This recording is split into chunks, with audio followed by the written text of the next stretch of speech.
sabien, quan el president Fabra, quan Alberto Fabra dia que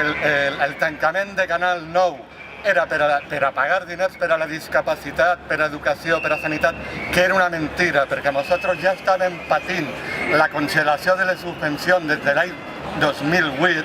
L'any passat, en el 2013, ens feren un retall en les subvencions d'alrededor del 15%, però el que és més greu, encara més greu, són les resolucions de copagament que arribaren a les famílies dels centres a partir de desembre de l'any passat.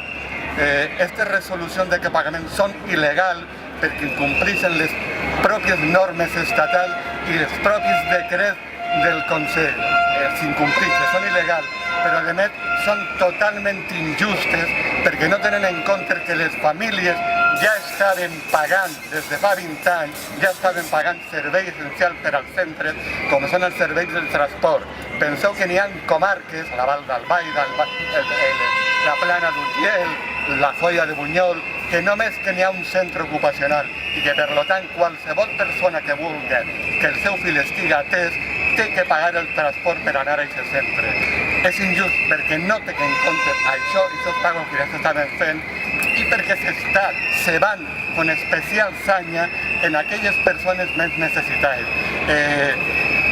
El copagament se fa en funció de les pensions que cobren les persones i no tenen en compte que les persones en orfandat total tenen una necessitat que tenen que cobrir de gastos d'alimentació, de vestit, de medicament i tal, i en aquestes persones el copago està sent de 300 i 400 euros mensuals, quan parlem de pensions en torno a 700 o 800 euros. És una barbaritat que va fer que moltes persones ateses en el centre tinguin que abandonar els centres i vagin directament a l'exclusió social.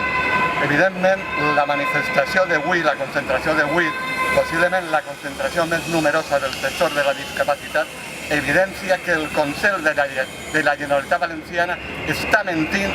quan deixar al poble valencià sense ràdio i televisió autonòmica i quan enviar tots els treballadors de Canal 9 a la situació que esteu ara al paro futur. Moltes gràcies i continueu en la lluita.